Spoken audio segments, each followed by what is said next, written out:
with that. So, okay then. Right. The boss. Have you got anything you want to say, love? No, nothing from me. Nothing new. No. You added the new bit on there. That's just you've got to add nothing from me. That's all we need from you. Bill. Well, I still can't read with my eyes, but I did pick something in large print this week, something strange. County Galway, they made known two Neolithic chambers next to each other. One is for burial, and one, they say, is for ritual. Now, that's interesting, because I don't know what that means. So maybe Henry can look at that with his Irish connections. First ever, side by side, apparently. Maybe, Bill, they're actually coming along the lines of that they're just not just for burial. Well, that's what they're saying. Yeah. And the second thing is, I've got a date with Mary Beard at 9 o'clock. And she's doing Caligula. Obviously she's going to completely disagree with everything I've said, but that's life. No doubt. So we can compare like for like. Okay. Well, yep. You've heard about the Caligula, the Caligula film we'll be working on that will involve Caligula did invade Britain, but that's life. Yeah, it'll come eventually. Yep. Okay then. It'd be intriguing to see what she says. If she doesn't use any of the evidence that we got, then obviously they haven't done their research. But that's life. But she might just be doing a general Caligula, just like so. Yeah. Okay then. Goff, anything you want to say, love? No, nothing. Okay. And also, our friend Henry. Greetings. For Bill, it's Mary Beard is doing The Secrets of Rome. So you can pop along to listen to her. It says Caligula, specifically Caligula, on the right. If I've got Henry. Well, that's tonight, but the show that's going on in Cardiff is the live one. Okay, yeah, the live one. Right. Okay. And the two tombs, one is a court tomb and one's a portal tomb. And they're two different dates. 6,000 years old. Oh, wow. But they're different dates. Those are two different styles at different times, by the sounds of it. Yeah. Whether they're contemporary is something else. Indeed, yeah. They're in the same field. Yeah, well, it's in the same field, Bill might be in the same field as five gorgeous women. It doesn't mean to say that he's dating any, does it? Chance to be a fine thing. Right, so talking about Totty, I think we're going to crack on. Yep. I just got to, it's the first time I've actually seen a wasp really buzzing around, which is fine. Yeah, they are around. And this weather at this minute is absolutely atrocious, and it needs to end as soon as possible. But that's life. Okay.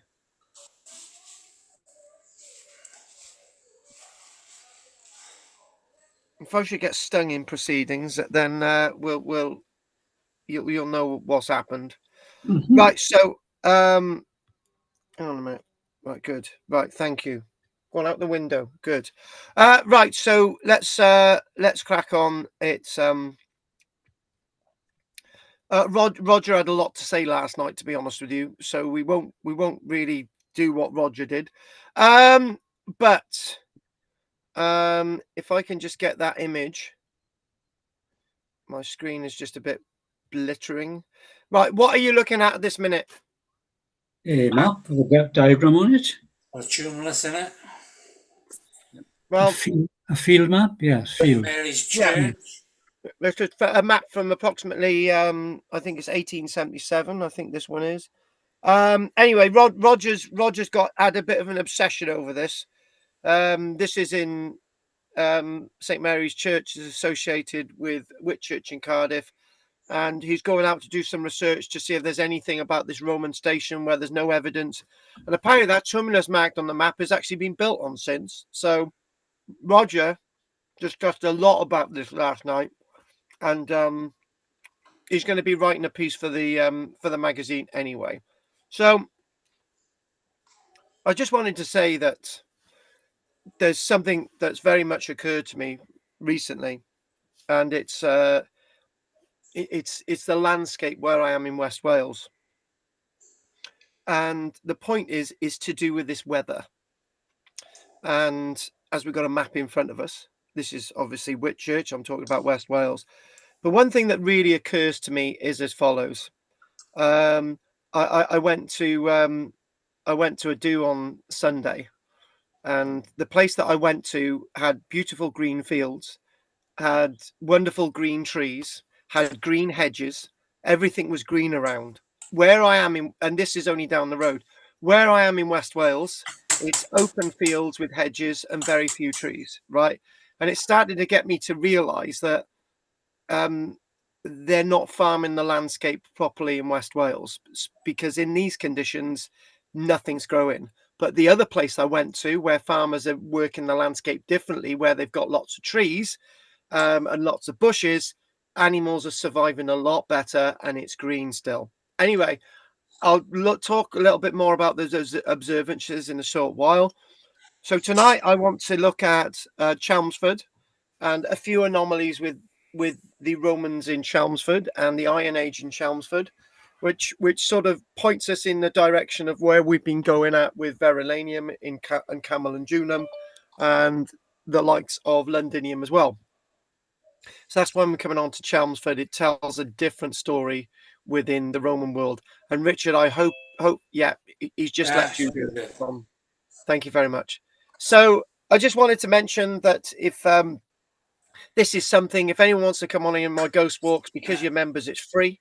And we've got one this Friday, by the way, and that's going to be looking at the ghostly Roman and medieval landscape, meeting at Mulligan's at 7 o'clock. And if you guys want to go along, it's free. So there you go. So we've already done that, and just going through this, obviously Roman Britain. So let's just get into the nuts and bones of things. And there's this. Now, this stuff has been coming out since 2025, and I've not really come across this at all. And I saw this, and I started looking into it. And says some amazing stuff that I really didn't know about that's been found in Pompeii. And the preservation of this stuff in Pompeii is so brilliant. And why do we keep going back to Pompeii? Because we want to sort of have a little bit of a comparison to how this Roman sort of world is sort of giving us stories and giving us an image of how it actually was, rather than just looking at our Roman world in Britain. And the headlines of this piece are: Pompeii, archaeologists find once in a century private spa complex alongside banqueting hall. So I was looking at this and thinking, I looked at some of the images and I thought, wow, I've got to tell you about this. I really do have to tell you about this. And it's interesting that recently we looked at the different streets and alignments of streets and so on. And lo and behold, people are filming flooding going through the streets of Pompeii. And they're showing that certain streets are designed in Pompeii because they're perfect to take floodwater. And it's quite interesting to see that we do topical things. So when we think about Pompeii, I think it's that we've got a third still to excavate at Pompeii, and when they're excavating at Pompeii, they're putting covers over it so future generations can see the beautiful frescoes on the wall without them being destroyed by the sun and the rain and all the rest of it. So this is what's going on. So associated with this area here of, a poditarium, which is a changing room. We've got tepidarium, we've got caldarium. We've got this really nice structure in front of us, and this itself is probably one of the best preserved pieces of a Roman bath complex, Roman bath spa complex, or whatever we want to call it, that I've ever seen. And I just thought I want to show you this. And I've only been looking at this past few days. This, weirdly enough, has been on my phone for months, and I've only started looking at it. And I thought, wow, I should have done this months ago. So this, to be honest with you, this plan and these rooms indicated here are really amazing, a really jaw-breaking. Right, this itself is amazing. So this is the changing room, the upper daterum, and when you look at this, you think, in a way, the floor is quite modern, where they've got reused bits of tile and stuff, and you've got the stone seating area, and you've got painted walls, and you're thinking this is a changing room. So let's just be a bit silly. This is one of the best preserved Roman era changing rooms that you will ever see. Right, its walls, it's not got the roof on it, but the rest of it's really, really well preserved. And it's not just about examining art, political ambitions, leisure, people's homes. It's about being in the moment of the Roman era. It's like me suddenly finding a German tank in a bog and lifting it out, and everything's still there, and it's absolutely perfect shape. Right, this itself is in a perfect shape. There's a room. So when we see about this, I think the Pompeii director Gabriel Zuckerstregel would say that this is sort of these are showrooms, and when you talk about showrooms, these are showrooms for us today. So when we think about this, and there's also something tonight that I want to bring the likes of Goff into. I want him to talk about the film Odysseus, and there's one thing that is linked with that film, and I got some images, so don't worry about that, Goff. Just get your thoughts together. But it's like this, when you look at the images within this sort of this show bathhouse associated with a very rich person in Pompeii, they got images of the Trojan War, and so that's basically that's the next point. So again, fascinating image. Do you know what? I could have just done these images all day today about these finds, but I thought, right, just don't do too many, James. Right. Now this I thought was unbelievable, right? And I was looking at this, and I just thought, how closer in time can we get than this, right? And we had a little bit of a talk about this last night, and when we look at this room, we've got some nice blues, we've got some nice greens, we've got some nice reds, we've got some amphora there. We've got an arrangement of sort of, I think there's beads and stuff on the floor that they basically have taken all the pumice and stuff away.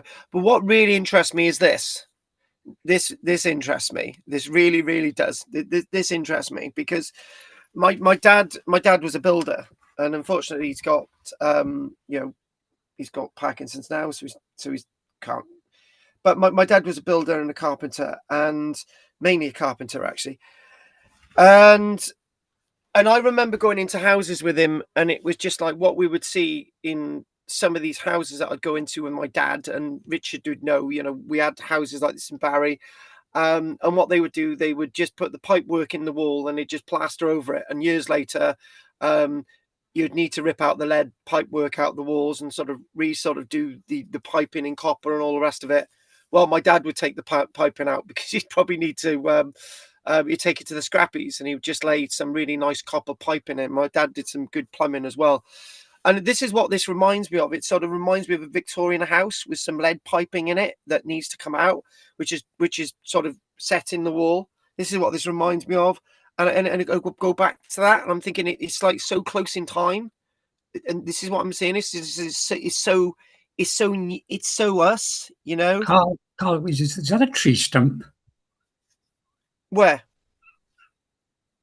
next No, to the lead pipe? What is that? That's an amphora, Bill. No, go back now. It looks like a tree stump was coming. Oh, this itself is a lead pipe. No, not the pipe. What's behind it? What is that? Go back to full screen. Right, go on. That's an amphora. No. There. It looks like a log. Oh, that's a bench. That's the stone bench. No. Go further up. Behind the lead pipe, there's that. There. all the, what is it? That's plaster. That's the plaster. Yeah, Right, that's the okay. plaster, Bill. That's the plaster. Look, yeah, it's a plaster. Yeah, Come away. Okay, got it now. it's fine, Bill. I understand your eyes are not need to. Yeah. It's fine. Just Okay. Bill, I'm okay with you asking questions. It's fine. It's fine. But basically, we've got an amphora there. We've got another amphora, and basically, this was what I'm talking about. We got sort of like we got this lead. We got the lead piping there, right? Yeah. As I was saying, this reminds me of something that I used to remember when I was a child, when I used to go with my dad to houses in Barry. And I think Richard, have you ever seen anything like this in an old house in Barry? But some Pompeii. Yeah, do you know, I was only looking at something today with the joint. Yeah. I think what it is, I think they've repaired the pipe. Yeah, yeah. that, Now, yeah, that joint Richard, sort of midway is a. yeah, yeah. I've Did seen you? Yeah, stuff. I've seen the lead pipe joint like that. yeah, You know, yeah, even in the sort of 50s. yeah. And yeah, we don't want to talk about that, Richard. But yeah, you are right, Richard. The one thing about this image is that for me, I think the discussion last night, because Andy does up houses and stuff, and he basically said, well, maybe this is a bit of a repair, and you can see the repair that Richard just basically mentioned, the repair there in the pipe, and you're just thinking that maybe what they were doing before this happened, right, was that they were repairing the pipe and they were going to reset it in the wall, and unfortunately, it didn't happen because 24th of August, AD 79, and all that happened. And moving on to the other image, this itself, let's just show you where we are in the building. So we follow the piping, right? So we go all the piping here, and we follow the piping all the way through, and then this piping this into this bit of sort of like the peristyle area, and you've got these columns. So if we go back to that, if we go to the image that we're just showing, I'm looking at this and thinking, amazing, right? It's amazing, and you've got these columns, these square columns all the way around, and this is this pool, this really really deep pool, and it's got a drain there as well, and you've got this pipe, so water's flowing into here. It would have had a copper pipe, a copper tap as well, and it's in many ways it's like really modern, and you get the connection, and it's like, if this was filled with water today and you just sat around there and you had a good old nice chat and stuff, you're getting that, and you got that feel, and it's so close in time to us. So it's like when you go to places like Bath, the Roman baths at Bath, you obviously see all the different the trickle of water, and you've got the great drain, and you've got the pools there, and you've got the great sort of pool in the center as well. You've got sub pools, and you've got the great pool, and you've got the trickling water, and you've got the green and stuff. This is more than that. This is more, and it's amazing. I'm looking at that and thinking, wow, God, they've even kept the little bowl there. And what I think is really interesting as well, after they've excavated this, they've left some of the pumice and the ash just to sort of keep that pipe supported whilst they know what to do with it, whilst they're restoring it. And again, I'm looking at this and thinking there is something really interesting in this. It's referred to as the rare blue room. If I go back to my notes again, I've got some extra notes on this as well. We'll go back to the other one in a minute. It's this whole thing. They're sort of discussing it would have sort of accommodated about 30 odd people, and it's breathtaking, and sort of a 10 by 10 meter sort of peristyle courtyard, that large pool in the middle. And there was we've also the other few weeks ago, what we did do, we looked at something called the black hole, the black room. We did that. This is connected with this, so we've already done that, but I just wanted to bring you this. And again, back to this amazing array here, and we're thinking that in amongst the sort of stylistic Pompeian Trojan sort of intellectual sophisticated Greek sort of world coming into the world of Rome here in Pompeii.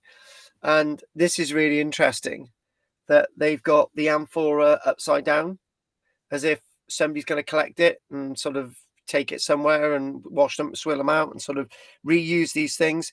And I just think it's really interesting as well that as the archaeologists have excavated, this is all the plasters come off, and hopefully they might sort of reconstruct that. But how much do you need to reconstruct? Because it's just sort of it's that sort of intimacy, the intimacy of that little room, and they're talking about this little room may have existed to be some kind of a shrine or a storage place, because it is a storage place. You've got the amphora in there, and you've got these female figures on the wall that you can just basically see in the background there. So a really subtle sort of sense of this room. So, and the other thing as well is with all of this, we've meant. Oh well, let's bring you the other image. Look at that there. Hang on, just make it. Oh, okay. We'll move there. We'll just leave. We'll keep this on here a minute. And with this complex as well, they also discovered 2 Pompeian victims sealed within these rooms. And I'm just thinking, well, where is everybody else? Just 2 individuals. Who were these 2 individuals? Right. Where do they come in all of this? Who are they? And this sort of room itself is part of. Hang on a minute. Hang on a minute. I just got to remember which room this is. I did have the name earlier on. This is the part of the Caldarium room. So where we got that sort of Caldarium there. And again with all of this, we're seeing things that we don't usually see in regards to any archaeological excavation. I just wanted to bring you these. So I have a little Caldarium there, so you can take a little bit of a dip. Sort of bits of broken wall and stuff. And I'll just chuck that word away, bits of broken wall. What's really fascinating to me, right? Forget about the Caldarium on the right. Forget about the arch there. Forget about the wall. Forget about all that, right? What's interesting to me is what's going on here. Can you see what's going on here? Because I bloody can. So if you're talking about this wall being 5 meters below the pumice, right? Somebody has broken in to this arch here, this dome, right?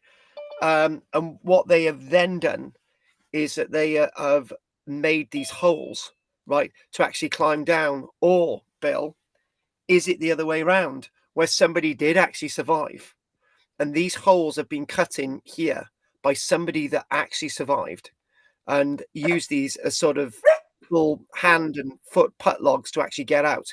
This is what this is saying to me. But if they'd done it that way, as they broke through, tons of material would have just swelled in to this sort of room. So I'm thinking that's really, really interesting. Now, that piece of evidence is really, really key to us understanding post-Pompeii survivors and people who had gone back and all these other things. So I thought I'd leave you with this. So we've got, I think the 3 women that have turned up are all late tonight. Anyway, so I just, before we actually get on to Chelmsford, right, and we do this, I just wanted to go back to the point I made earlier on. And, you know, I believe that reading and understanding the archaeological landscape is something to be done by experience. Pompeii's different, but it's the same thing. And when I went to this place called Llandurwen in West Wales, there were all these old trees. There was all this green around. Okay, some long grass and stuff. But and I just thought I was shocked that because they farm differently there, because they keep the trees and they farm in amongst the trees, and they keep the trees for shelter for the crops, and they keep the trees for shelter for the animals. Right here, everything's open and it's very bleak and barren. And as an archaeologist, I'm learning of how the landscape should be and should have been. And one thing I'm going to just chuck away a remark, right? I don't believe that most reconstructions of archaeological landscapes that were made by archaeologists, even people like me, are correct. I don't believe that we've got these open field landscapes with hedges in the Roman period, because those people in the past had temperatures which were higher than today, right? And if they had these open fields, like lots of farmers have got in West Wales, with hedges and no trees. It would meant that their crops would have perished. It meaning that whole communities would have died in the past. People would have quickly learnt that trees are valuable resources within the landscape. And I'm starting to think that most of our trees in Britain were not being cut down in the Neolithic period, were not being cut down in the Iron Age, the Roman period, even in the medieval period, because people valued the trees. I think our landscape of trees in Britain was being cut down more recent than that. So I just wanted to bring that sort of observance into it. So I've got a few images here, and I've got a nice little bit of a reconstruction there, and I've got this, and I just thought, right, I've got this, right. And one thing that started getting me thinking was, I don't think we really have the real story about what happened in regards to Boudica, right?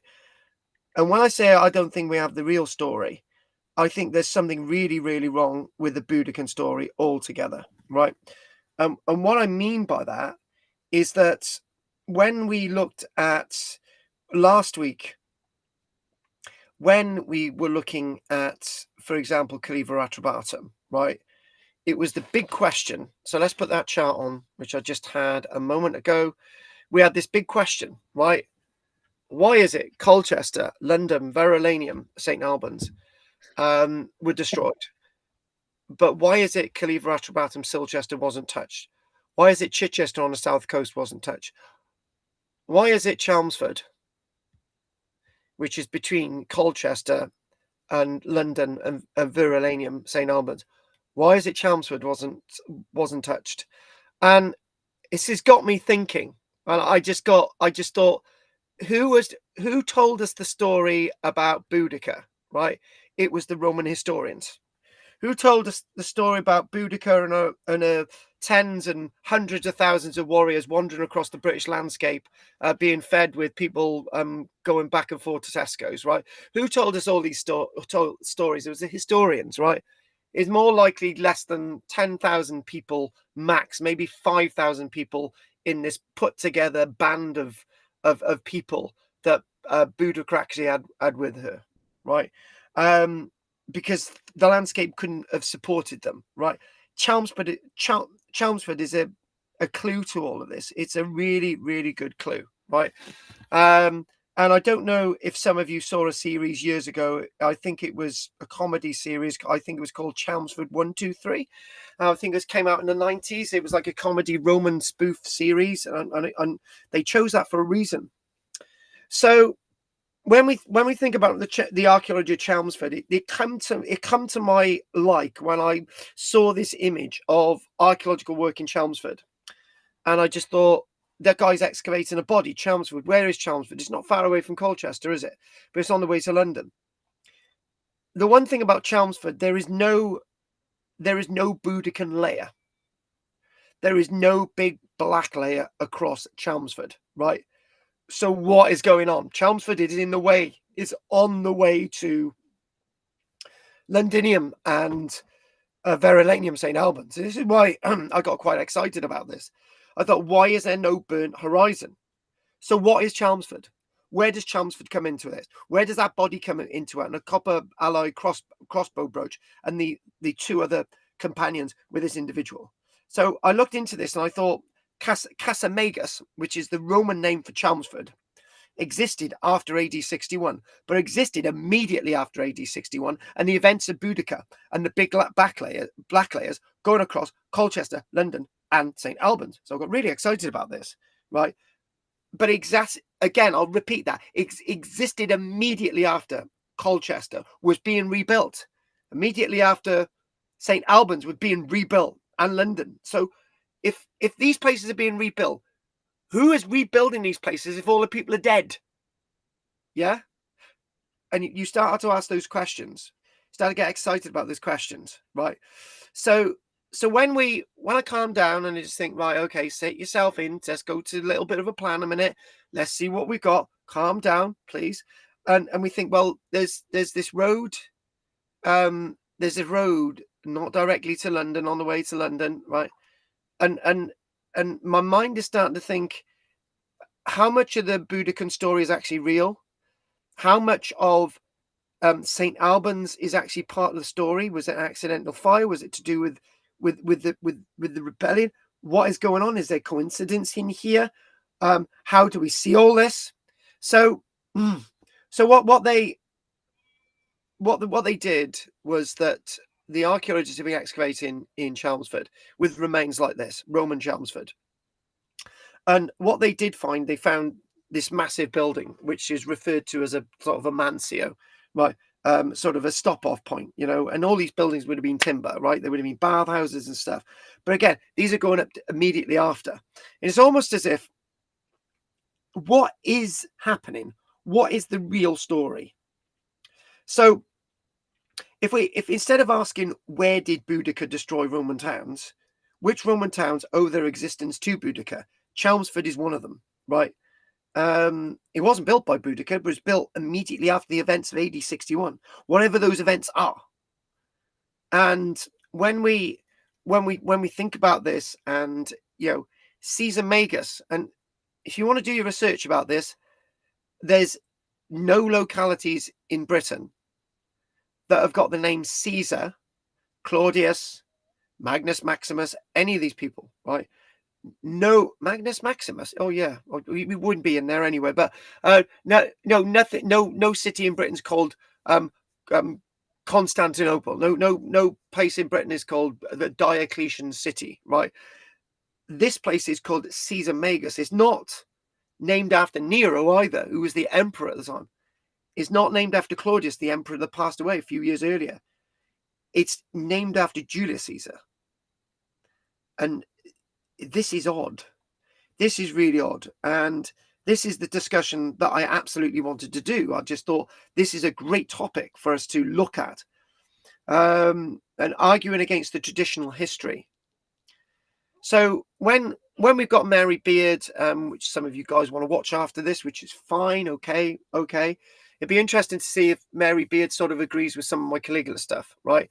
Mary Beard would certainly agree that lots of the history of Roman era Britain is actually wrong, right? That's why we're doing this. So if we think about this and we go back to, you know, that little thing there, right? Let's go back to this, right? When we think about Camalodunum, it was originally the capitals of the Trinovantes. We're thinking that Verulamium, I think that's actually wrong there. It should actually say Verulamium was the Cativalanian capitals, because London was actually created after that, right? But Londinium would have become a focus for the Cativalani, so I think that's why that's in there. But when we think about Camalodunum, and we move away from the likes of Verulamium and we move away from Londinium, the likes of Chelmsford is really, really interesting. It's named after the river Chelmer. It's got a river there. So when you look at the evidence, before AD 61, there's no organized town at Chelmsford, but what there is settlements. There's people living there, right? But those people weren't affected. They weren't affected by Boudica. So the historians are bloody lying that Boudica did not go on a raping, pillaging thing, destroying everything in her sight, all the way to Verulamium and Londinium. The people who lived before the great town of Caesar Magus, before AD 61, they were completely spared. Why were they completely spared? So we're asking all these questions. It's all these things are just bringing a different story. I just want to bring in something else that I remembered when I was a child, which was many years ago now, when I used to hang around lots of different archaeologists. I used to hear the following, right?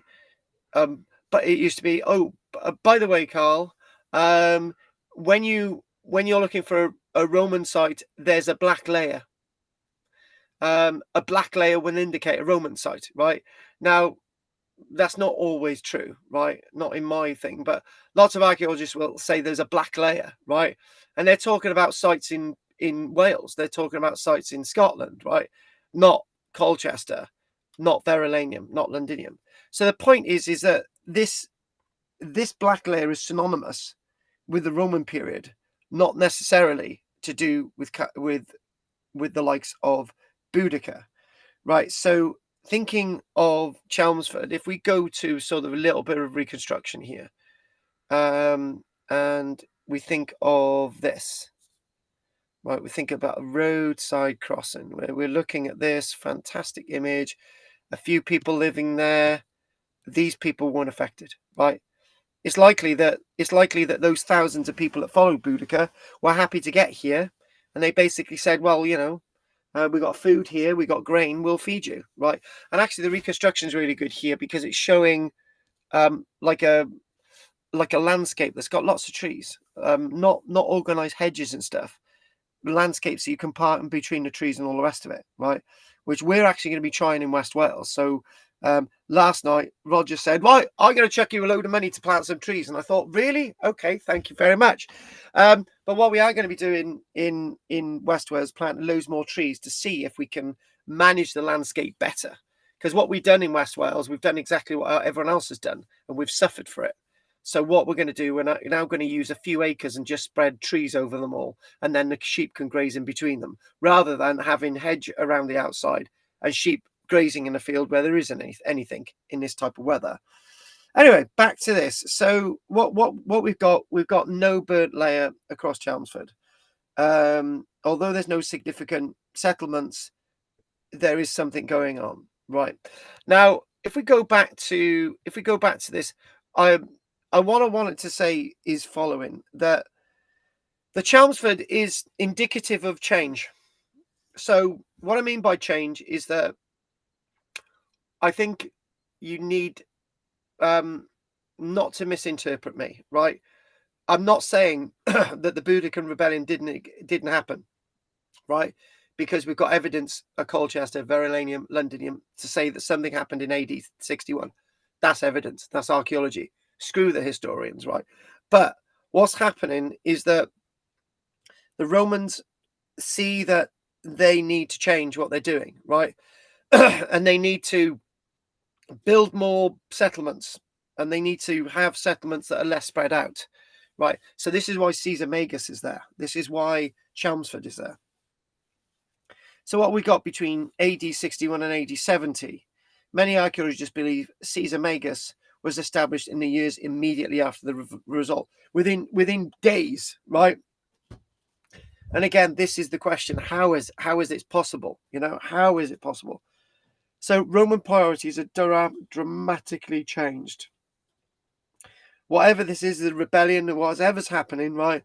Stronger communications, better administration, treating people better, bringing the local people on, like the people at Caesar Magus, doing something for the local people, reliable stopping places along major roads. So I'm not going to, if you think about modern day politics, right? When something happens, politicians have a way of reacting to keep people happy, right? We're not going to name names, right? Really cynical. But the fact of the matter is the Romans were very similar. The Romans, the way they organized things were really similar. So Chelmsford became this new place to be, this swing-in place, right? And Caesar Magus. So we go from A to B. So what we've got, it might be a little bit of exaggerated, the illustration on the right. Maybe that's about AD 100 rather than AD 70 odd, but we're not really saying. What there is somewhere there might be, for example, if we go back, there might be this. We've got evidence of some kind of mancia. And we know people lived in the area because give or take a few meters away from the centre of Chelmsford, you've got this massive hoard, the Great Baden Hoard of nearly 1,000 coins. So, you know, people are there. You know, people are doing things. It's a swinging place. So when we think about what's going on this Mancio building, the word Mancio is really, really interesting. And when I say really, really interesting, is that a Roman site that was destroyed in 2018 in the Vale of Glamorgan, when a site was descheduled and deemed protected forever by Cadw, then the site was removed off the map. That building was decidedly called a Mancio, right? And a Mancio is typically there for officials. It's like it's like a motel, you know. It's it's like a motel. And that this sort of settlement built up around it. So Caesar Magus had become a new town, like Londinium and its existence, with sort of forums, temples, and baths. Why this matters. Chelmsford tells us an important story that is sometimes overshadowed by the dramatic destruction of the Boudiccan revolt. What did Boudicca destroy? Move away from that. How did Rome rebuild Britain afterwards? And it rebuilt Britain really fast. It changed the narrative. It brought the narrative.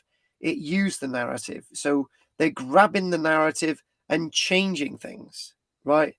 So if we compare sort of Caesar Magus with sort of Colchester, right? It can't be any more different than this. Colchester, Camulodunum. Archaeologists regularly excavate the thick burnt daub layer, the thick black layer, charcoal, collapsed timber buildings, burnt pottery, metal glass, carbonized food, and one or two fragments of human remains in Colchester. There's nothing like that at Chelmsford, but you've got to pass Chelmsford to get to Londinium. And Londinium has that continuous burnt layer, which we will look at in a few weeks' time. Ash, collapsed buildings, burnt timber, burnt grain, destroyed shops and warehouses, right? And if we go back to that other chart again, we sort of fit this into a chart of Verulamium St. Albans. An excellent destruction layer, burnt clay, ash, collapsed buildings, excavated as we did the other week. But there was something that was really odd about Verulamium that we didn't really spend much time on last week, right? And what's really odd about Verulamium is that there are some buildings in Verulamium that stayed standing. We discussed this last week. I said not all the buildings show signs that they were completely destroyed. If it was set alight, nobody stood around and made sure all the buildings were completely gutted, right? Some buildings did survive in St. Albans, right? So St. Albans is different from Londinium and is different from Camulodunum and is different from Caesar Magus. So all of these 4 localities have a different story. The 2 that are linked is Camulodunum and Londinium, right? But there's one that's not marked on the map. Near Camulodunum, there's a place which is a suburb of Camulodunum, which is known as Sheepen. We mentioned Sheepen briefly. It's got burnt workshops, industrial debris, destruction of metal working areas. And this is, and this itself is sort of a little bit away from Colchester. And when we look around Colchester, there are burnt villas, there are burnt farmsteads, right? But when we get to Caesar Magus, there's no sign of anything. And it's really, really odd. So maybe archaeologists should be doing is to try and work out the areas that existed before AD 61 that were okay, right? And if we can find more of them, like Caesar Magus, right, it would change the story. It would change the story quite dramatically and quite significantly. It would offer us a way out of being obsessed with these historians. So when we think on a wider scale, we mentioned Caesar Magus, we've mentioned Civitas Atrabatum, no sign of anything, right? Canterbury, there's no evidence of a burnt layer at Canterbury. Isca Dumnorum, Exeter, even though the Second Augusta Legion was based there, Boudica didn't go there. Cirencester, Corinium, Gloucester Way, right? That was found a bit later, right? But there would have been stuff there, and there's no sign of anything. So when we look at all of this wonderful thing, right? Wonderful archaeology, and if we go back to this, I think when we think about this, archaeologists are not simply looking for evidence of destruction. They're also learning from where it is absent. Why? And this is so. I think the archaeologists have argued the historical narrative. The historians are right. The historians are so right that all we want to see is the Boudiccan destructive layer. And when we don't find it in places like Chelmsford, the historians turn out to be wrong, right? And as we're not really finding any bodies in Londinium and Verulamium, were these places actually places that were hit by Boudica anyway, right? We know Camalodunum was, right? Chelmsford wasn't. What happened with Londinium Verulamium? So when we think about this, and when we understand the archaeology, and as it takes us into looking at my sheep, which we're not going to do, right? I think before I think we might have questions in a break after this. I think what we need to do is, as we've thrown the historians out the window, right? We need to ask why Caesar Magus is built straight away, why they've got Mancios, official posting station, timber buildings, trade, travel, all this stuff is increased. If so many people are dead, right? How is there so many people around to have trade? How is there so many people around to have workshops? How is there so many people along to build Caesar Magus in the first place and rebuild Camalodunum and rebuild Londinium and rebuild Verulamium, right? It doesn't make sense anymore. And obviously we will look at Boudica and some of the layers soon, right, in a lot more detail. We'll probably put it together in one presentation, right? And Caesar Magus is a hugely thriving town, right? It was there and it's remained there, and it's continued the story. It's continued the narrative. So when we look at the Boudiccan revolt, right, we've now got to ask questions such as, not that one, we've got to ask questions, right? Did the Boudiccan rebellion actually go any further north than Verulamium? Did Suetonius Apollonius actually have a victory over Boudica? The numbers of people at the Battle of Watling Street or Manchester, right? The historians say though it was like 60,000 warriors.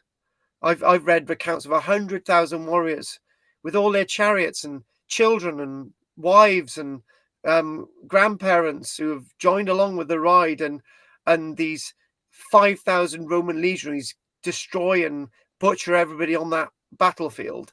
Who wrote the history? It certainly wasn't the native people. And was there actually a battle anyway, right? And we're probably not going to do that at all. So I think what we're going to do, we'll have questions now. I'm going to go and dive and have a coffee. But let's see if there's any questions. Oh, so after the break, what I want us to do is I want us to look at this. And I found this in a book. And I'm not going to show you the rest of it, right?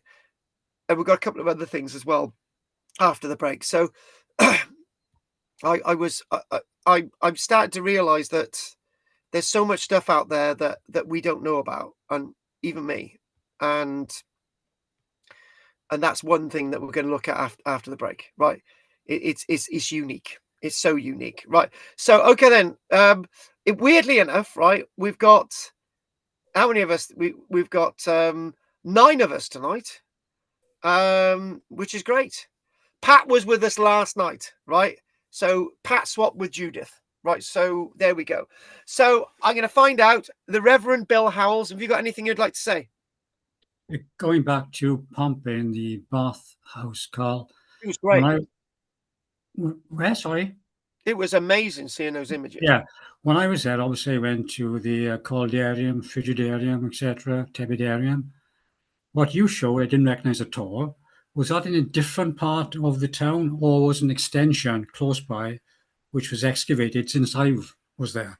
Since you've been there, so this is part of the excavated area, which is the overall excavated area. So this is this has been being excavated since about 2024, 2025, 2026. Basically, a few weeks ago, we did the Black Room. Can you remember the Black Room? This massive Black Room, right? This is associated with the Black Room, right? And this is the bath suite associated with the Black Room. So no, you wouldn't have seen that. But for me to see this stuff, what we do as archaeologists, we think we know how these buildings were, and we guess, right?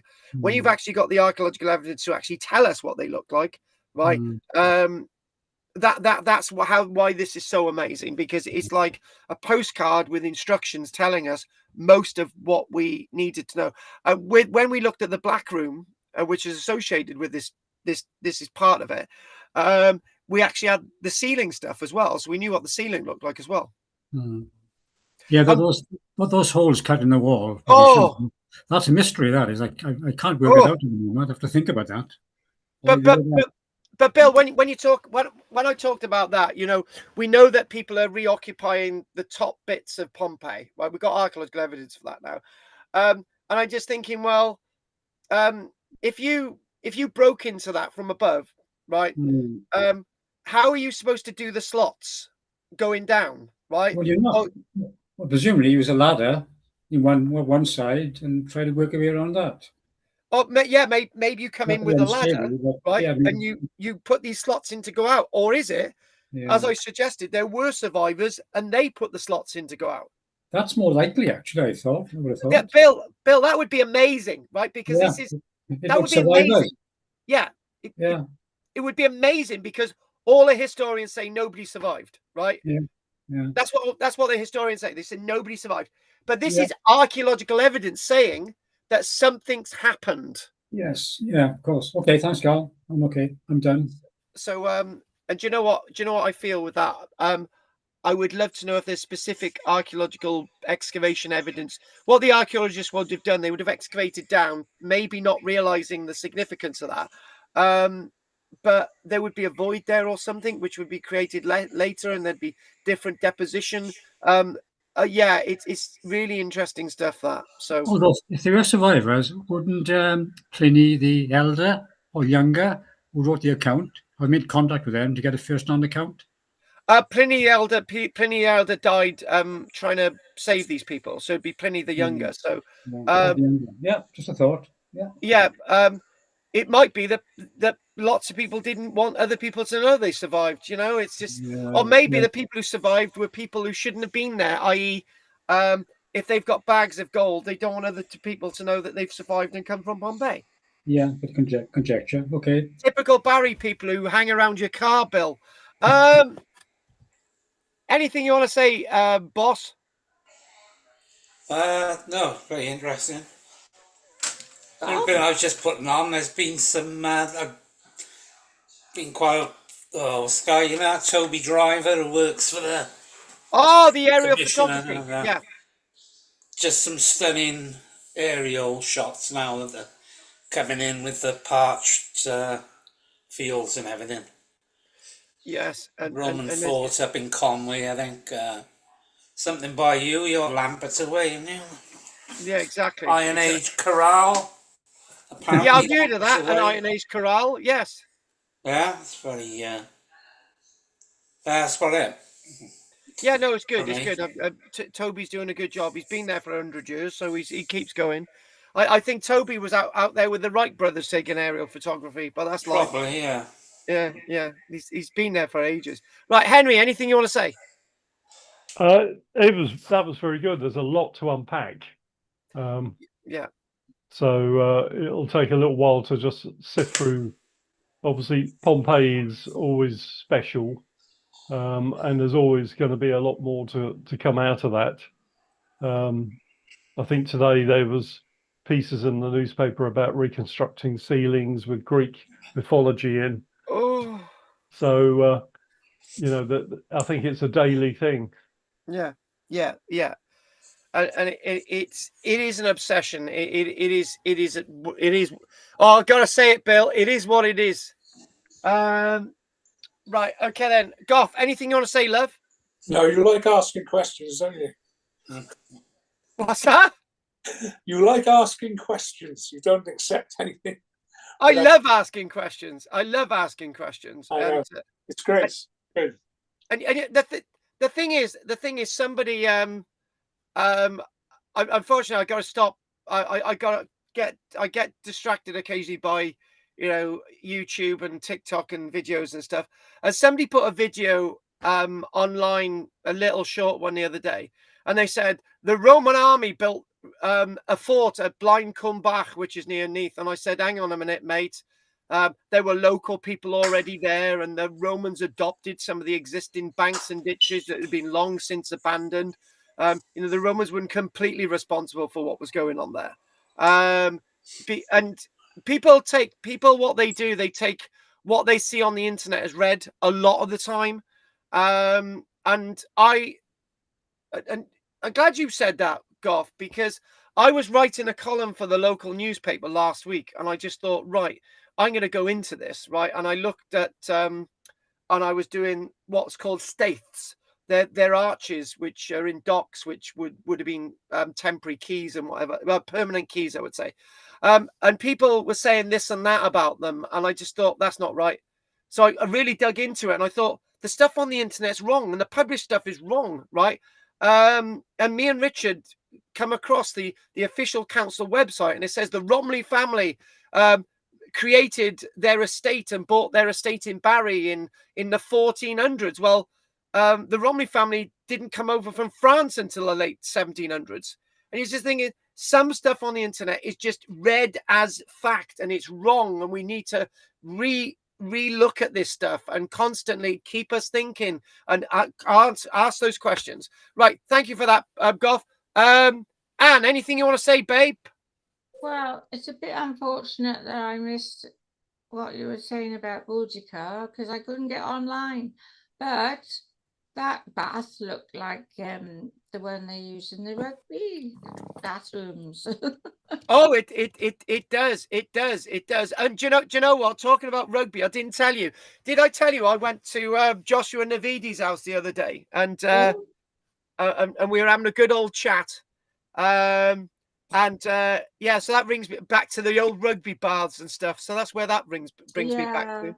Yeah. So they liked it, didn't they? They liked bathing in the rugby, but there was something else. Something go on quickly. With, and I've forgotten it.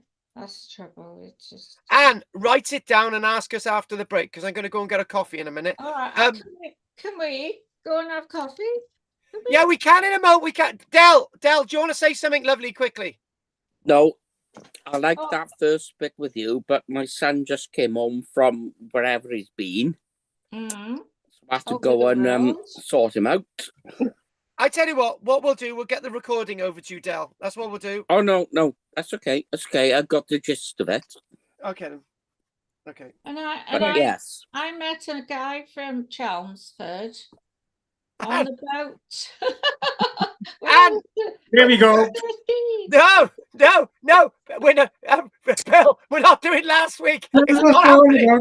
Tell us about your man from Chelsea. No, Bill, I'm gonna slap you. No, Carl. Forget it. In the next month, I'm going to St. Albans. Good, and I want you to take photographs for us. I really do. I will do because as well. Jesse's off to Canada for 2 weeks. We're taking him to Gatwick. Then we're going up to Luton to the wife's sister-in-law. And you've got to get to. And that's on the way. St. Albans is there. I know they call it St. Albans, but I call it St. Albans. Del, I tell you what. Keep it until then, and keep us updated, okay? Yeah. I can't wait. Yeah, I can't wait for you to show us some photographs. No, because I've been there lots of times, and I really can't wait because I love those things. Good. And like Del, the one in the images. Del, one by love the enthusiasm. Chichester. Good. We want to know, right, Del? We're going to go on to Judith quickly. Judith, anything you want to say, love? No, but you know me, I like a good conspiracy theory. I think there's been a lot of history. The dates have been muddled up, and what do you call it? The timelines have been muddled up, and they've been deliberately made to look like something they're not. And do you know what? Right? Maybe what Henry said. There's a lot to think about and digest. Maybe you've just hit something. Maybe Boudica only hit Colchester, right? Yeah, That's why she personal. Yeah. Maybe she just hit Colchester, right? And that's all she did, right? That's why she didn't go any further. That's why she didn't go through Chelmsford, right? She didn't go any further west. So what maybe happened in Londinium was another event that may have happened the year before or the year after. They've had fires. They've had other fires, haven't they, that have destroyed it? The Great Fire of London, the Great Fire of London, and what we're told about that isn't necessarily true. Exactly. So when you compare Londinium with St. Albans, right? The evidence is very different, right?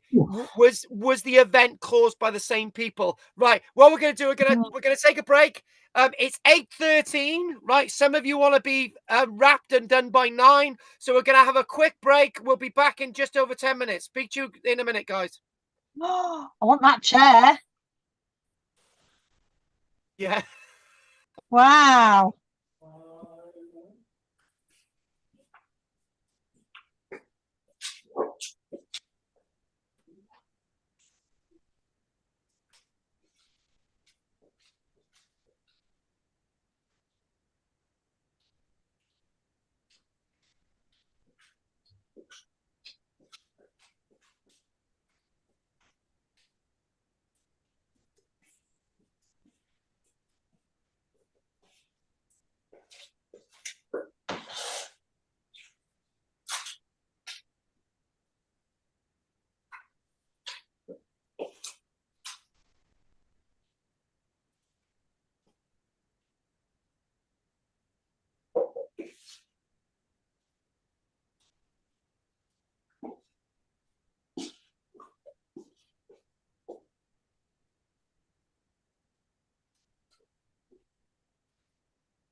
Keep on, they it's getting cool, isn't it?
I'm looking forward to going to that festival.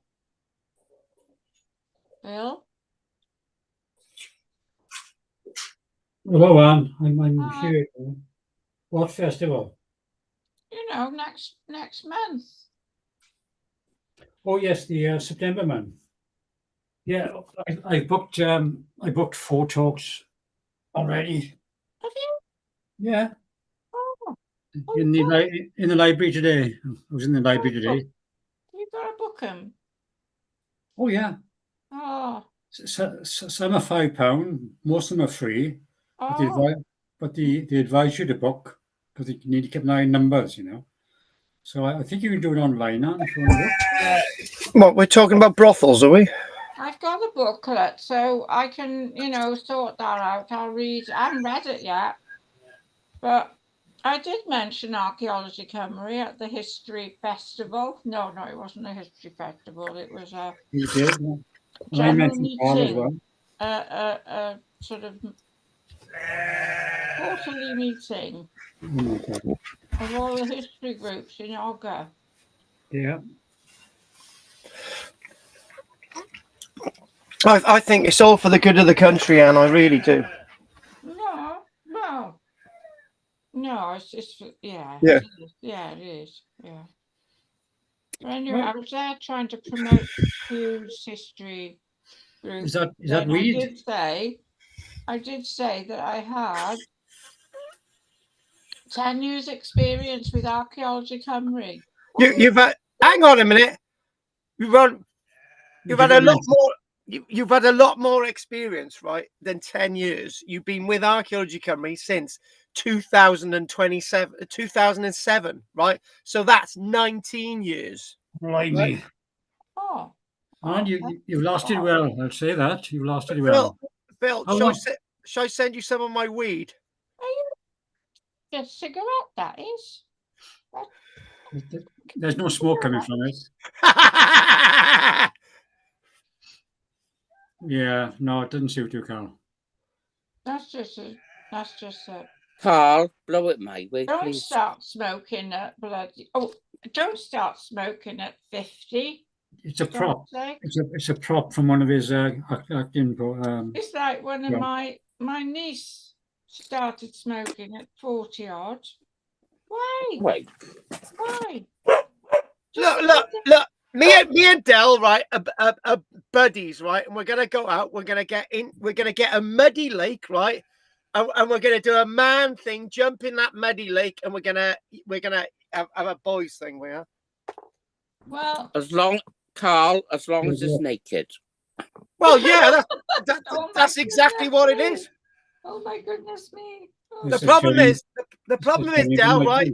We are not going looking for snakes, okay? I don't want to look for snakes. I don't like the flipping things. Well, that's all right. Why I don't go down to Newton Beach with the dog. Because it's full of adders. And she likes picking sticks up. So I can't take her down there.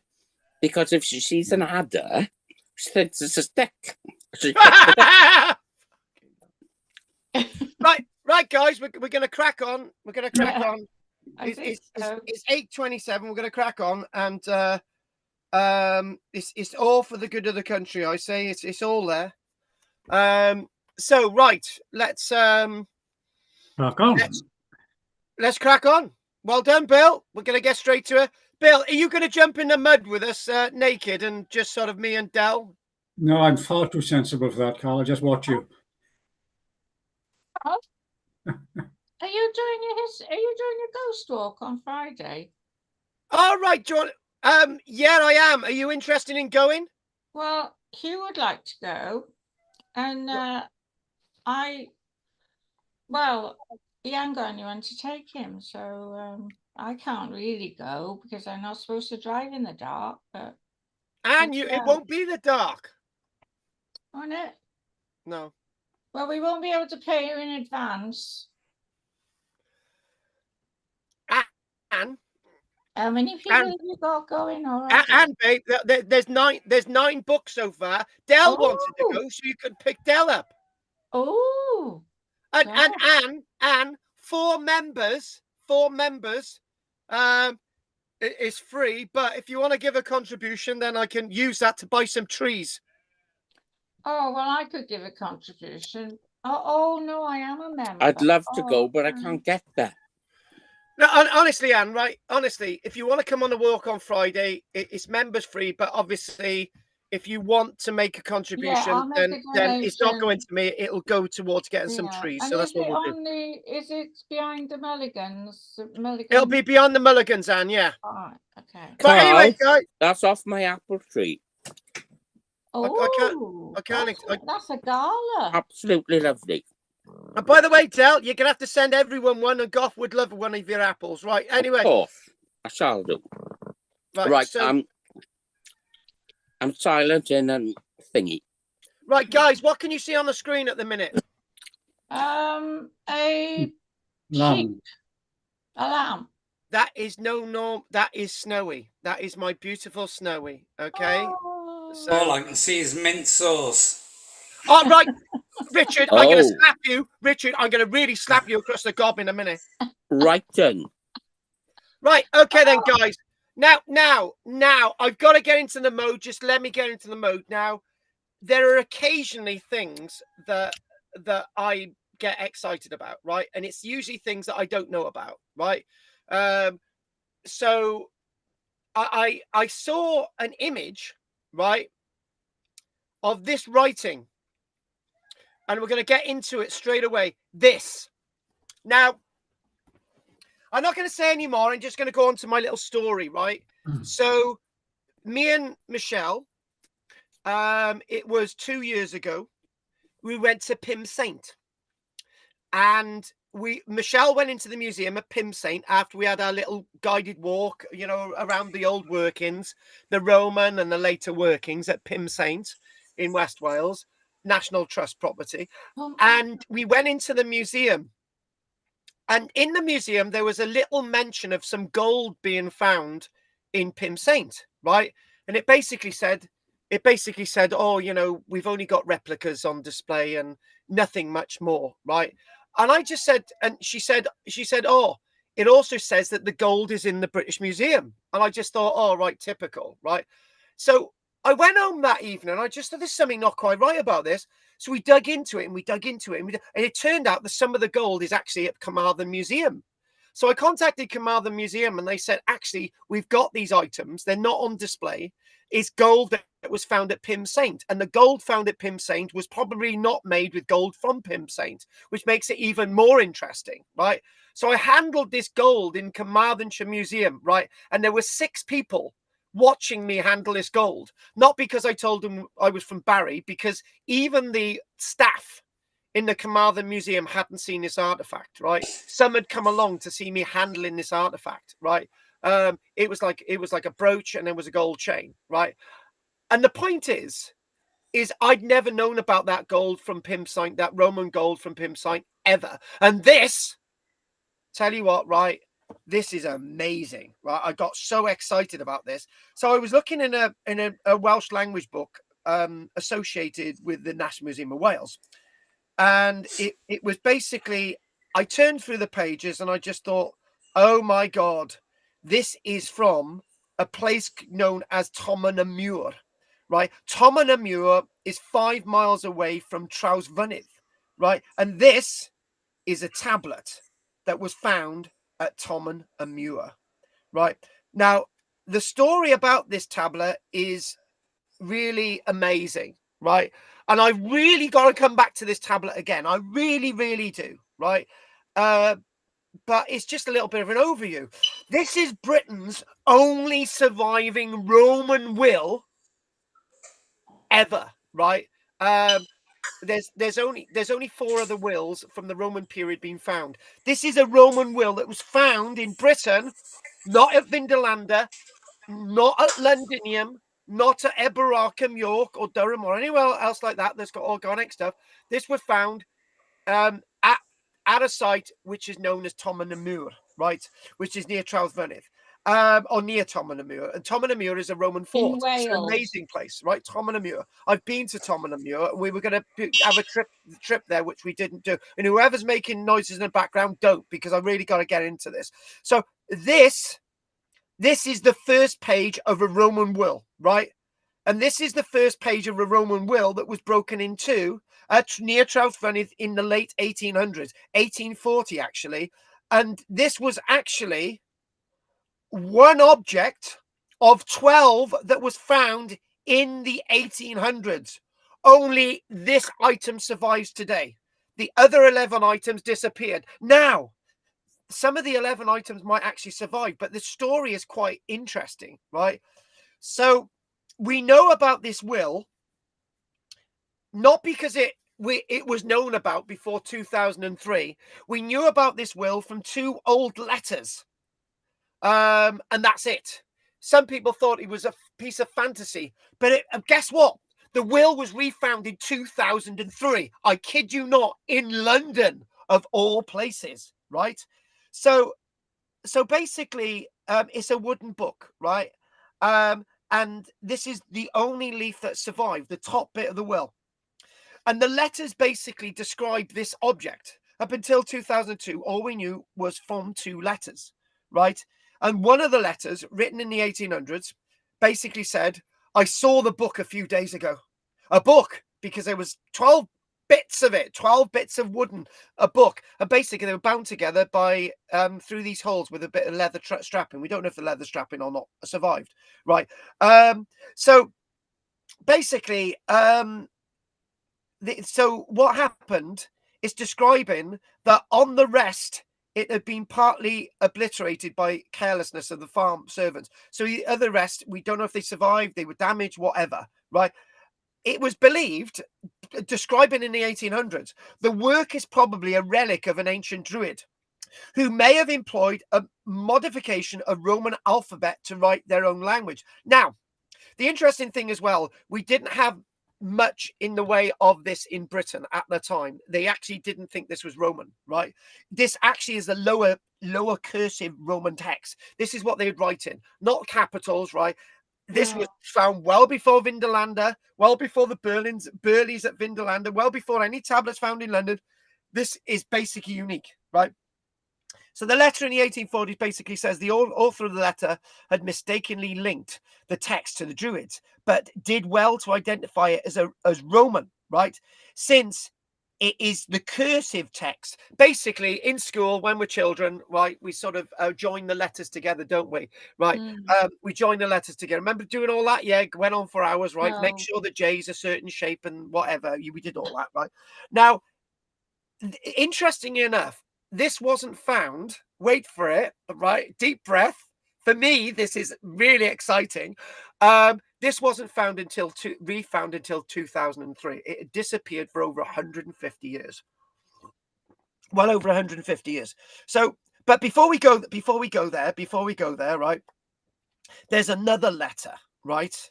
Now, if somebody had followed the trail of the letters, right, they still wouldn't have found it. But the second letter basically records the delivery probably in the mid 1800s. So we're going into like it had been in West Wales for a while in somebody's drawer, right? It broke, by the way, and it ended up into the care of George Carr Pearson in London.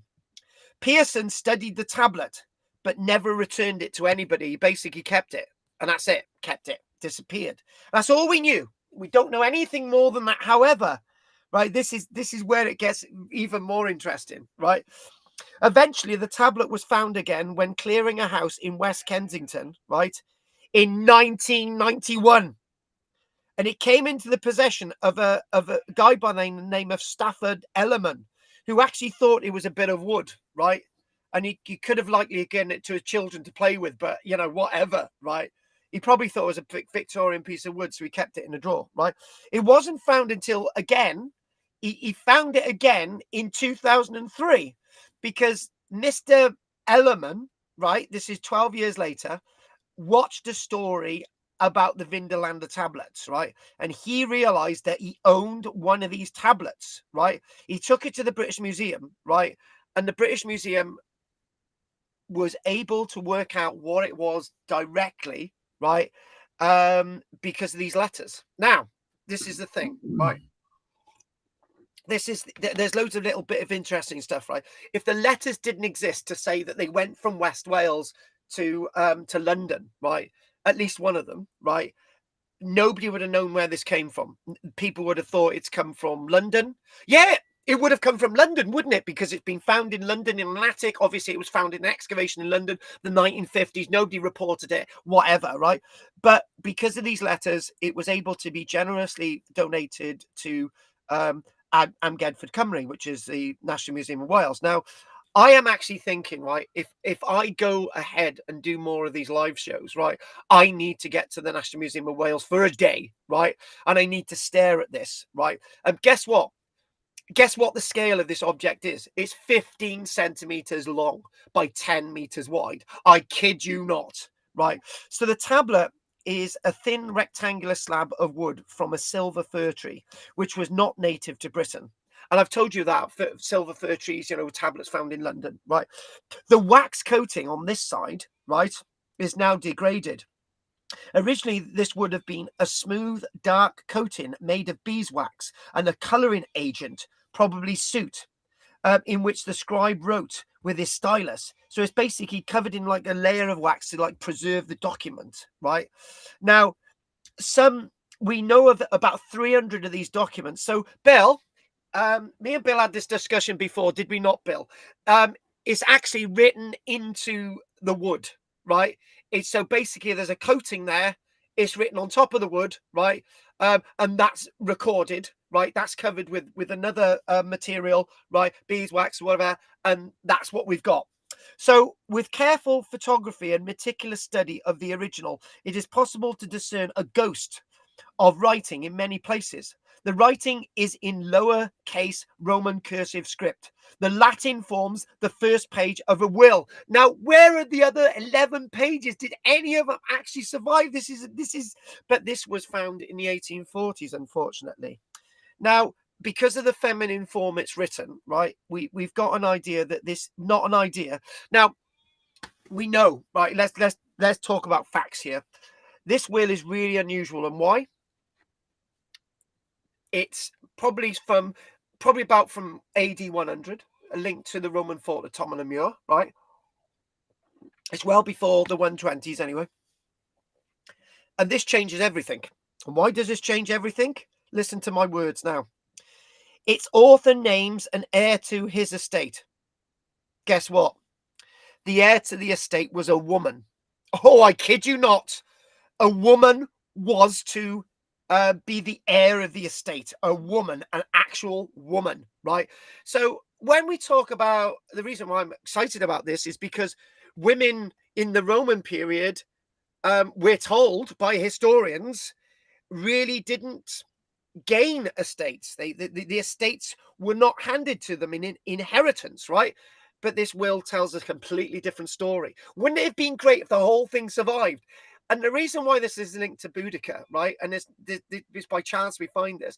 The reason why this is linked to Boudica is because we're told that Boudica rebelled because the Romans didn't perceive that Boudica within Roman-controlled Britain could inherit her husband Prasutagus' estates, right? That's what the historians tell us. But this tells us something completely different. Women could inherit estates in Roman-era Britain. I know this is 40 years later, but this is a substantial document, right? So it charges the wife or daughter, or maybe the daughter and the wife, in the script, it's not been discerned that bit, whether it's both or one or the other, and charges them with responsibility for accepting it within 100 days of becoming aware of their inheritance. So there's not a 6-year indemnity, that there's 100 days of becoming aware of their inheritance. The identity of the author and the extent of his estates were presumably details on the other tablets. Wouldn't it have been, let me use a bit of language in the broadest sense, wouldn't it have been bloody great to know the extent of the estates and where these estates were? So, for example, Bill, say it was an estate around Trawsfynydd, right? So we know the original owners of that estate in Trallfynydd. Then we could work out their lineage, and the people who actually living on those estates in Trallfynydd don't actually own them because they actually belong to these people in the past. Wouldn't that be really weird, right? So lucky for maybe that's why the documents were destroyed. We don't know anyway. So considering that Roman wills were regularly written on wax tablets with good reason to preserve them, and millions of Roman citizens to write them, it is surprising that the actual tablets should be so rare. Only 4 are known from Egypt, and guess what? The only other one survives from Cymru, Wales. So what we've got the name of the testator that hasn't survived, and before I die, I order that name be my sole or heir. So that's the name of the woman, the person is the sole heir. Let all others for me be disinherited. Oh, no other terms than that as much as I shall give, have given, shall be ordered to be given. And you enter upon, accept my estate within the next 100 days after my death, in which you know or can know that you are my legitimate heir.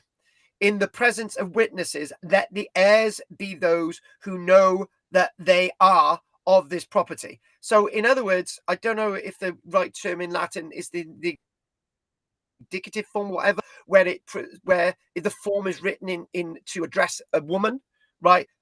So this is how we definitely know it's in a woman inheriting the estate, because it's directly written in a female form from a male having this written will.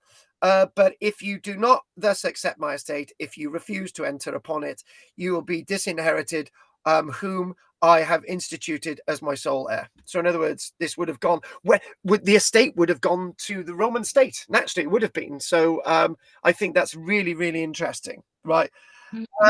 And as I'm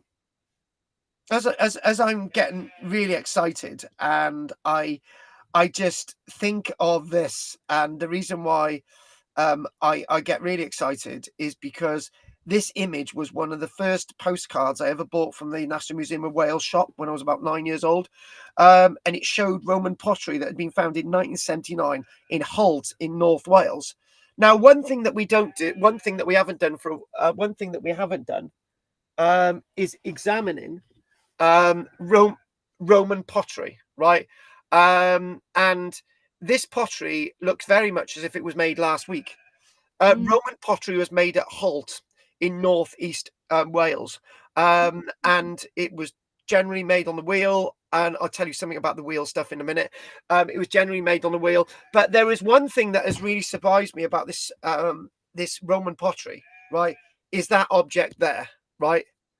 If somebody gave me fragments of that object, I would definitely think it's medieval. But no, the Romans had a green glazed Roman pottery that was an oxidized type of orange redware from Holt, the Holt factories in northeast Wales, right? And the National Museum of Wales, we've got big collections, found in 1979. And so what we've got with this is that this is a glaze. This is clearly glazed pottery. This is what the Holt potteries were known for, right? So this being glazed sort of changes my perspective of Roman pottery. I've been looking at Roman pottery for years, but I didn't know they had a specific glazed type of pottery, because usually in the past the postcards that I've seen of this Holt pottery were just these terracotta stuff, but it's glazed terracotta. So I'm gonna have to do this again. So I just want to give you an overview on something, but can I just let you into a little secret now? You know, I do. When I get up in the morning, I switch on my phone and I check my messages and I check my emails and I check my bank accounts, and I occasionally go on my YouTube account, right, to make sure that people have watched my videos or whatever. Occasionally a video pops up, and the other day another video did pop up, right, and it showed a woman, I think in India. She was making a pot on a wheel, right? So when I say a wheel, it was a wooden wheel, right? And she would just push the wooden wheel around with her hand, right? In the middle of it, there was a bowl, right? And she would put on top of that bowl a piece of clay, right? And as she's moving the wheel around, she would shape that bit of clay around the bowl, but it would only go halfway to about this bit. And I just thought, well, and basically then she would create the neck and she would put a hole through and that would be the neck. And I think, well, where's the base? What she would do the reverse process for the base, right? And that would be made on the bowl in reverse, so she'd have the little stand and stuff that way, and then she would crink it all together, and hence that's how you can get perfectly formed jars, right, in this form, by creating a 2 mold form, handmade on a wheel type of pottery. And I just think these things are wonderful when I see these little videos, right? So before we actually come to the end, right, I want to go over to Goff, because I want Goff to tell us a little bit about a film he saw the other day, right? And Goff knows the film. Goff, how was the Odysseus film? How did you think about it? Oh, it was very exciting, yeah. A long film, 3 hours. Yes. The director was Christopher Nolan. Yes. Who directed Napoleon, which wasn't very good. But the Odyssey was fantastic, yes. It had all the stories, the Cyclops, the sirens, the lady that turned his men into pigs. Yes. Really good, really good film. Yeah, very good.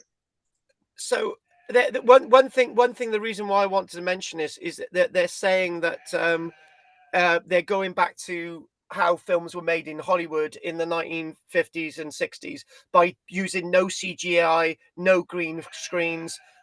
Did it come across as really real? That's the big question I want to ask you. Oh yeah, that's very good. Yeah, yes, good. Very exciting. Good. The interesting thing was that there was a lot of complaints about the film because Helena Troy was portrayed as a black woman. And the Democrats and Republicans in America didn't like that. But my answer to that is that Helena Troy is based on a mythical figure. Exactly. And Helena of Troy can be white, green, orange, blue, black. Helena Troy could be an Indian. It would have been great. But the fact of the matter is, it's Christopher Nolan has actually created something that I'm reading as being a masterpiece.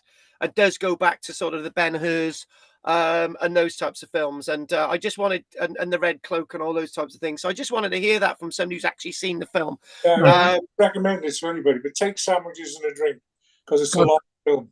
Goff, one clip I saw seemed to be knights in shining armor from the medieval period fighting Odysseus. What was that about?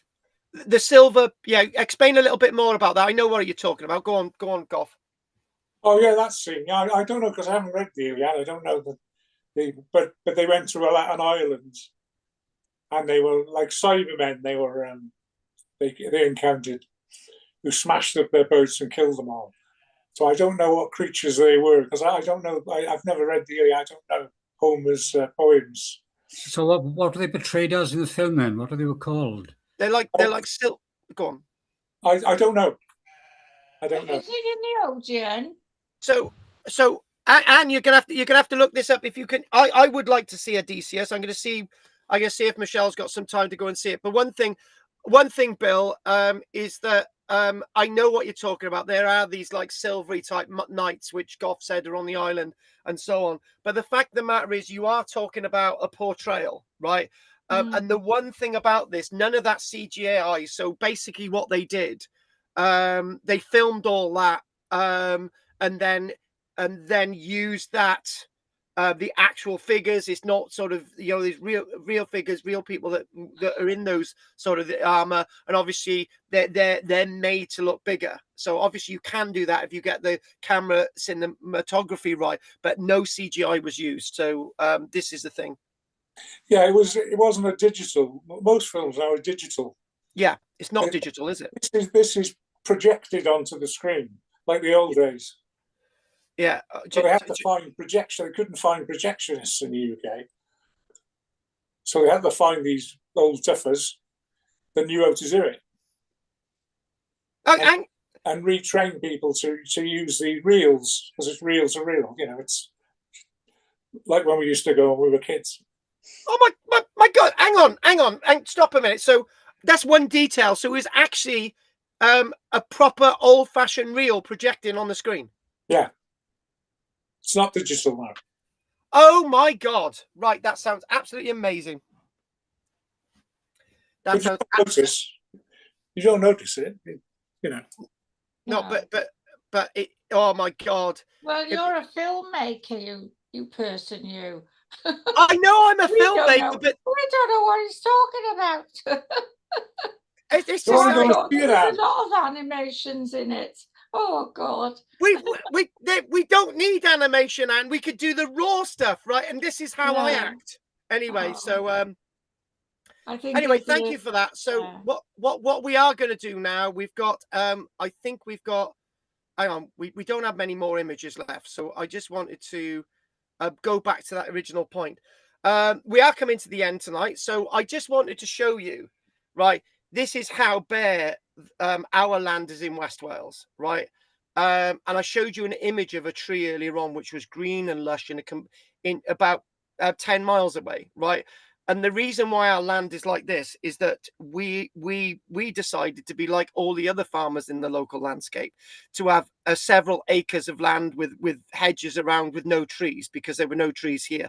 What we're going to start to do, we're going to start to plant more trees, because this bare land with no growth on it at all until it rains again, this is going to happen again. And I've just sort of reminded that we've got to bring the landscape back to the way it was hundreds, if not 1,000 years ago. So I wanted to bring that to you, and I'm just wanting to look at, just to see if there's one more image on here, if it's come over on my computer. If not, I'll show it to you next week.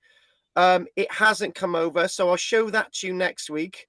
But I think that's actually everything now. So let's just let's see if there's any questions. And if we want a nice little bit of debate now, that's what we're going to do. I'm just going to go back to that image. Where's the image? Back to this.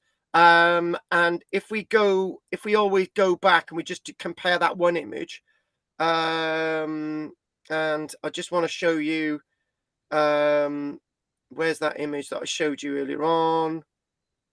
Hang on, where is it? Right, yes. So basically, that's what our land looks like in West Wales, usually with the green. And we're going to start moving trees all the way across that. And that image of the tree earlier on, where is that image of the tree? I just want to show it to you. Right, it's interesting. Just 10 miles away, this is what it looks like compared to what we've got. So I've now got to use my archaeology, my farming, and bring this landscape back to the way it was, back to this. Oh, by the way, I haven't mentioned that tree. This is one little bit of a story before we finish. That tree is actually called Betty, right? And she is the oldest birch tree in Britain, over 450 years old. It's just a birch tree, and it's just a big fat birch tree. So that's near me. That's in Randamoyne. And Michelle actually did say earlier on, before she went to work, she basically said, when are any of you going to come to West Wales to give a hand and look what's here and maybe plant some trees? It's an open invitation. You got every right to come here. You pay a membership, and this is a perk of being a member of Archaeology Community, Archaeology Cymru. Thank you very much. That's my presentation done for tonight. And we're giving back big time. So let's just see if there's any questions. Carl, so let's see. Carl, Go We on. need young people. Carl, Go on, Del, quick, go on. I would really love to come back up. I would love to hug that tree, and I would like to plant some trees and provide 4 more trees. But hang on, sorry, Lily, shut up. You haven't got transport. One word. I haven't got transport, but what I liked about today's session was that tablet. Oh, yeah. Oh, because I'm interested in early British writings. Oh, it's gorgeous. Especially if some of it might be in ancient Britain. And this is the point. This is the point. It's not this cursive text. Yes. We didn't when they originally found it, they thought it was like Druidic, right? Yes. But it turned out to be like, you know, a cursive lower form Roman text. But my point of view is your point of view exactly. Yeah. Is there anything of a native sort of thing about it? And do you know what, Del? If it's not going to be this year, I will contact the museum and I'll say, I want to spend a day. I want you to bring this document out. I want to look at it. There must be something, Carl, because things do survive, even if they were written on ancient paper. I know in our climate, it wouldn't have survived. But it has. Or even on wood. Yeah, it has. And that's the point. It's preserved there. And Del, I tell you what, if I can see this tablet, I'll be the first to send you photographs. So. Oh, lovely, thank you. Right, I gotta go. Okay, thank you, Del. The dog needs to go out. Okay, night, Del. Ta-da. See you, Del. See you, Del. Bye, all. Right, nice to see you, Anne. Let's crack on. Let's crack on. Thank you, Del. Right, Bill. Thank you, Del. Bill. Why don't you, right? If Del and Anne can give you a few shekels, come to West Wales and make a day of it. Well, I'm able to do it, Carl. On that point, why are we coming? I don't want to come to your place and see you planting trees. I want to come to see some archaeology. So what's going on? Bill, you can see the archaeology and the rest of them can plant trees. Job done. Bob's your uncle. Thank you very much. What is the archaeology? He's got a field. I don't look at fields and trees. I want to see some archaeology. We have got some archaeology to show you, Bill. So we'll just leave it there. Right. Okay. Bill, any questions on anything you want to say about tonight, Bill? Not really. One comment I think Del made about ancient writing. Yeah. As part of the Bridgend Heritage Month program talks, there's a talk in Porthcawl Library at the end of September on ancient writings in Wales, which I'm booked in to see. So that could be very interesting. Where's that in library in my state? Porthcawl. Porthcawl, Anne. Wash your ears out. Porthcawl. In the dark. Apart from that, no, thank you, Carl. Very interesting. Okay. Tablets always there. Thank you. And any events that people want to talk about, just let us know. Like the one in Porthcawl. Let us know a bit more next week, Bill. Okay. Bill, wait for it. Right. The boss. Have you got anything you want to say? No, I'll steal Richard's line. Very interesting. Great. Thank you. Hey, you interrupted Richard then, Goff. Right. So, hey, the boss, would you like to say anything? Richard! He's gone to sleep. Richard, are you okay? We've frozen. We've all frozen. Richard, are you okay? I think he's frozen. He's frozen, have he? Yeah. Right. Okay then. One of you talk. Right. Henry, have you got anything? You've frozen as well. What's that? You've frozen as well. No. Oh yeah. I haven't frozen. But his voice isn't. Yeah, but right, your hair Henry. Anything you want to say, lovely? The text is very interesting. I just wonder how it fits in with certain things like Ogham, the other primitive Gaelic writing. Oh, yeah. I thought it was Latin. Ogham's not Latin. So basically, say that again, Henry. I missed that bit. It was just obviously as primitive text. How far that goes back? Yeah. And basically it all goes back to that little story that when I was at Minehow on Orkney, it was like no, Micehow. I get the two mixed up. Micehow. When I went to Orkney and they've got the burial chamber and the guard in there said, now everybody's gone. I want to show you something. And she showed me into a chamber and she said, look at these bits of scroll, these Neolithic bits of scroll on the tombs. If these were like Viking period, we'd say they'd be Viking runic. So why don't we say that these are writing from the Neolithic period? So what you've said, Henry, there is stuff out there. We've just got to get to grips and understand that people did record things in the past. And it's just opening that sort of wave. And to be honest with you, the other thing, Henry, up until this discovery of this tablet, we didn't actually think that there was a lower cursive text in Roman era Britain, right? And obviously, as they started finding these things, we actually learned that. So obviously, there's still things to be learned, Henry. Yep, that's great. Thank you. Okay, thank you very much, Henry. So, well, I'd say very interesting. Thank you very much. Okay, then we're going to do Anne quickly and then Judith, and we'll call it a day. So, Anne, anything you want to say? Well, the only thing I got, Bill and I have got a booklet with lots of events going on next month because it's History Month in the area. So we can perhaps give them to you and or just put them online or something somehow. Okay, we'll get that out there. I told you we'll text it to the archaeology group. It's fine. Just get it on there, and that's fine. Thanks, Anne. Okay. Take a photograph. Okay.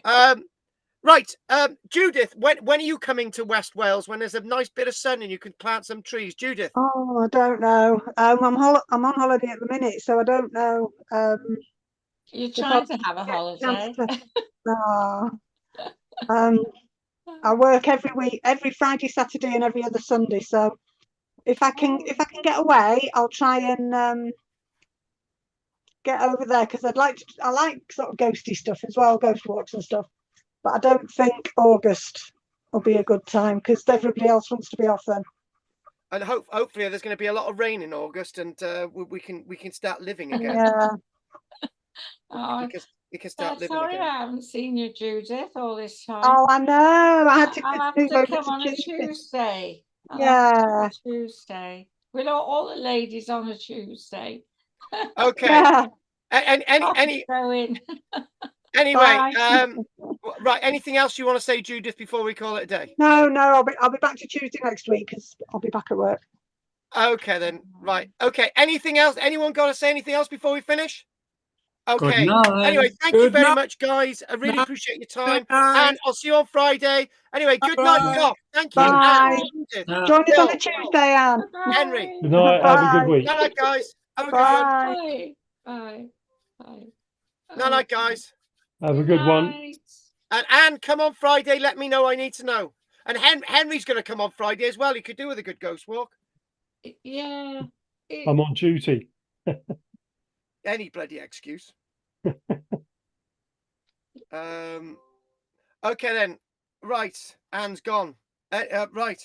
Flippin' heck. Oh, by the way, Henry, I didn't ever have that email off you about that thing that I sent you.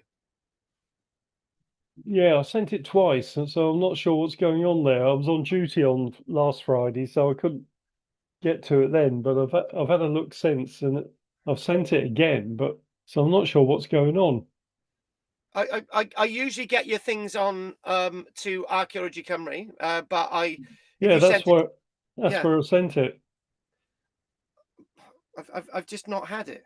I think it's your friends in Langley, Virginia. I think we'll leave that one. I'll have another look tomorrow before I go back on duty again. You and your bloody duty. Yep. Joe, I'm going on the YouTube thing, and do you know what? Somebody's been on the YouTube thing, and it's just like God, flipping heck, listen to this, right? Somebody's got 1900 in St. Hilary on Friday, nudists in the field. What? Never heard of Pompeii. Do you mean Heracleum? Right, this gets better, right? Never heard of the Barrian district. Try the posh Penarth news. Who pimped? Shut up. Who pimped a saint? What? Apparently was filmed in Cairo, Hillfort, Maesteg. What was? I think you're attracting the wrong type of people. Well, this gets better. Reverend Bill Howells turned down the £450 historical research role, said Karl would do it for free. What? Maybe Owen can plant some trees in Ystrad Owen near the church. It just gets bizarre. It really does. I got some strange people in these groups. I think you better vet your audience. Is it me, or was there 9 people tonight, or 8? There was 9. Yeah. But I don't know. It's just gone a bit weird. I think you should actually formalise a dress code as well. What with me? for everyone. Oh God. Did I ever tell you what happened on a Tuesday? Oh no, I think it was a Tuesday, right? A person who's no longer with us, right? He used to go along to the classes in his underpants, right? and and he had Y fronts on, right? And he basically stood up, right? And he had an accident, and a certain thing came out of his Y fronts, right? And that one evening, it was like, what did I just see that?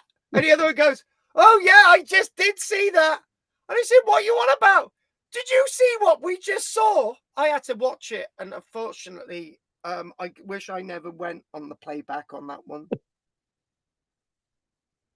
You better put a delay in on your video, your output.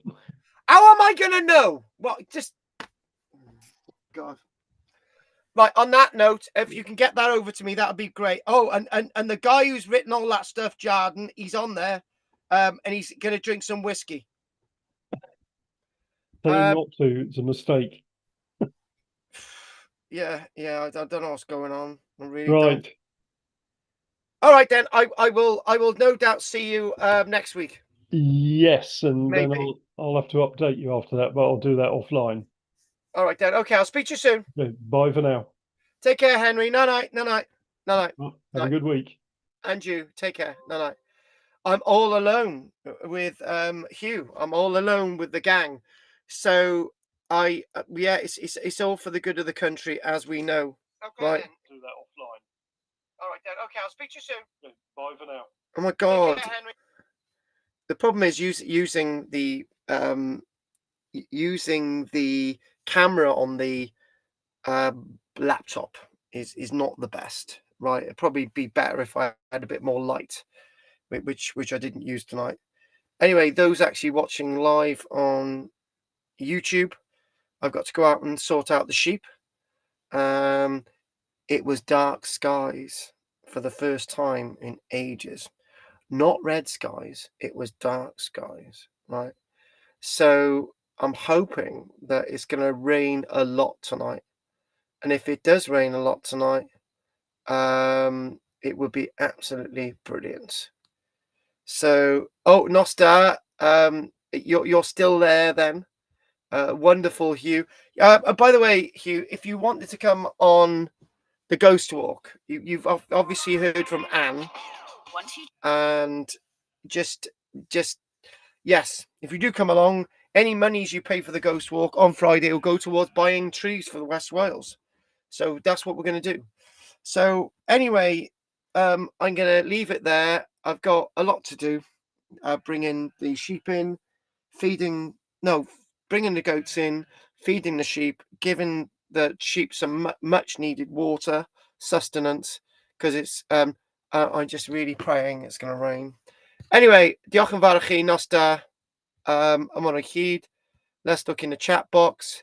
Nothing in the chat box. 1, 2, 3, 4, 5, 6, 7, 8, 9, 10, 11, 12. And there we go. Okay. 1, 2, 3. See you guys. 4, 5, 6, 7, 8, 9, 10, 11, 12, 13, 14, 15, 16, 17, 18, 19, 20.